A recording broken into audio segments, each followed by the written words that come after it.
একটি ঘরে টাইলস বসাতে গেলে কত স্কোয়ার ফিট টাইলস লাগে এবং কত পিস টাইলস লাগে, কিভাবে হিসাব করব? তো আমরা যারা পুরনো মিস্ত্রি আছি এটা খুব সহজেই আমরা হিসাবটা করে নিতে পারি।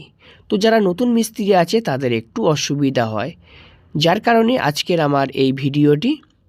তো এই ভিডিও থেকে জানতে পারবেন একটি ঘরে কত স্কোয়ার ফিট টাইলস বসানো হয় এবং সেটি কিভাবে হিসাব করা হয়। আপনারা দেখছেন marble design etc Khokon. Aurangzeb ভাইজান আমাকে কমেন্ট করেছেন, দাদা একটা ঘরে কতটি টালি লাগবে, কিভাবে হিসাব করেন, একটি ভিডিও বানাবেন। তো এই ভাইয়ের জন্যই আজকের এই ভিডিওটি। তো আপনারা যদি এরকম কিছু জানতে চান আমাকে কমেন্ট করুন, আপনাদের নাম সহ আমি ভিডিও বানাবো। তাহলে চলুন শুরু করা যাক এখন আসল হিসাবটি। একটা ঘরে কত পিস মার্বেল লাগে, তো সবার আগে আপনাকে হিসেব করতে হবে একটা ঘরে কত স্কোয়ার ফুট মার্বেল বা টাইলস লাগে। তো এখানে আজকে আমি আপনাদেরকে খাতা কলমে দেখাবো। তো দেখুন আমি এখানে লিখেছি এটা 12 ফিট, এটা হচ্ছে 10 ফিট। একটা ঘর ধরুন 12 ফিট বাই 10 ফিটের একটা ঘর আছে। এবারে আমাকে যেটা করতে হবে, আমি দুই সাইডই স্কার্টিং দেব। তো এদিকে ধরুন 6 ইঞ্চি স্কার্টিং, এদিকে 6 ইঞ্চি স্কার্টিং, অর্থাৎ 1 ফুট। এদিকে 6 ইঞ্চি স্কার্টিং, এদিকে 6 ইঞ্চি স্কার্টিং, তাহলে 1 ফুট। তাহলে এটা আমার 10 ফুট হয়েছে, 1 ফুট আমি আরও এক্সট্রা ধরে নেব, তাহলে 11 ফুট লিখব। আর 11 ফুট লিখলাম। আর যেটা আমার 12 ফুট আছে সেটাকে কিন্তু আমি এখন 13 ফুট করব। তাহলে কি দাঁড়াচ্ছে আমার 11 গুণ 13, এটাকে গুণ করে আমি পাচ্ছি 143 স্কোয়ার ফিট। এইবারে 143 স্কোয়ার ফিট মানে আমার কত বক্স হবে সেটা আমাকে জানতে হবে। আমি 2 ফুট বাই 2 ফুটের যদি টাইলস নেই, তো এক বক্সে আমার 16 স্কোয়ার ফিট টাইলস থাকে। তাহলে আমি এখানে কি করব, এই 143 ভাগ 16 লিখব, যেহেতু আমার এক প্যাকেটে 16 স্কোয়ার ফিট টালি থাকে। তো এখানে এটা ভাগ করলে কত আসছে, 8.9357, অর্থাৎ 8 প্যাকেট যদি নেই তাহলে কিন্তু আমার কম হয়ে যাবে, 8 প্যাকেটে হবে না। যখন এরকম অবশিষ্ট থাকবে, যদি এখানে যেটা থাকবে তার থেকে সবসময় এক বেশি ধরে নিতে হবে। যেহেতু এখানে 8 আছে আমি এখানে 9 ধরবো, অর্থাৎ 9 বক্স। এবার দেখুন 9 বক্স কত হচ্ছে, তো 16 এখানে হবে আমার 16, এক বক্সে 16 স্কোয়ার ফিট থাকছে, তাহলে গুণ 9, 9 বক্সে কত হচ্ছে আমার 144 স্কোয়ার ফুট হচ্ছে, 144 স্কোয়ার ফুট।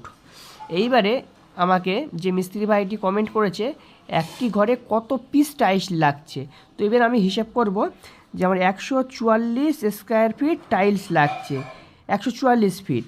এবার আমরা জানি এক বক্সে আমাদের টালি থাকে 4 পিস, অর্থাৎ এক বক্সে 16 স্কোয়ার ফিট আমাদের টালি থাকবে, এক বক্সে আমাদের টালি থাকবে 16 স্কোয়ার ফিট। এবারে আমাদের এখানে টালি লাগছে কিন্তু 9 স্কোয়ার ফিট, 9 বক্স। তাহলে আমরা 9 বক্স গুণ এখানে 4 করব। 4 করলাম এই কারণে এক বক্সে যেহেতু 4টে টালি থাকছে আর আমাদের লাগছে 9 বক্স। এক বক্সে 4টে থাকলে 9 বক্সে কত থাকে, তাহলে 4 নং 36 পিস। তাহলে একটা 10-12 ঘরে স্কার্টিং সহ একটা 10-12 ঘরে স্কার্টিং সহ আমার 36 পিস কিন্তু টাইলস লাগছে। আবারও বলি, সবার প্রথমে আপনি আপনার ঘরের যে মাপ হবে তার থেকে 1 ফুট করে এক্সট্রা ধরে নেবেন, এক্সট্রা ধরে নেওয়ার পরে গুণ করবেন, গুণ করার পরে আপনি সেটাকে 16 দিয়ে ভাগ করবেন, অর্থাৎ কত বক্স হচ্ছে সেটা দেখবেন। 16 দিয়ে ভাগ করছি মানে এক বক্সে 16 স্কোয়ার ফিট থাকে, তাই তো 16 দিয়ে ভাগ করলাম। 16 দিয়ে ভাগ করার পরে 8.9375 আসলো, অর্থাৎ আমার কিছু অবশিষ্ট থাকছে, মানে 8 বক্সে হচ্ছে না। তো এখানে সবসময় এক এক্সট্রা নিতে হবে, 8 হলে 9 নিতে হবে, 9 হলে 10 নিতে হবে। তাহলে এখানে 8 হয়েছে, আমি কিন্তু 9 ধরলাম। তাহলে আমার এখানে 9 গুণ 16, 9 গুণ 16 অর্থাৎ 144 হচ্ছে। তো 143 ফুট আমার টাইলস লাগছে, কিন্তু এখানে আমি 9 বক্স নিলে পাচ্ছি 144, মানে এক স্কোয়ার ফুট বেশি হচ্ছে। এইবারে দেখতে হবে যে কত পিস। তো 9 বক্স যেহেতু আমাদের টাইলস লাগছে, আর এক বক্সে থাকে 4টে, তাহলে 4 নং 36 পিস। তাহলে ভাই নিশ্চয়ই আপনি বুঝতে পেরেছেন একটি ঘরে কত পিস টাইলস কিভাবে বার করতে হয়। খুবই সহজ, এইভাবে আপনারা বার করে নেবেন। আর একটা কথা বলে রাখি, আপনি যখন একটি ঘরে মাপ দিবেন, যত স্কোয়ার ফুট হবে তার থেকে কিন্তু এক্সট্রা নেবেন, তা না হলে কাজ করার পরে ওয়েস্টেজ হলে কিন্তু শর্ট পড়ে যাবে। তো এখানে 144 হয়েছে, এটাকে আপনি আরও 16 স্কোয়ার ফুট ধরে নেবেন, আরও এক বক্স এক্সট্রা কিনে কিন্তু কাজ করবেন, তা না হলে কিন্তু আপনার টাইলস শর্ট পড়ে যাবে। এক বক্স এক্সট্রা কিনবেন, হয়তো দেখা যাবে 2 পিস এক্সট্রা লাগবে, 2 পিস থেকে যাবে, কিন্তু কিছু করার নেই, আপনাকে নিতে হবে।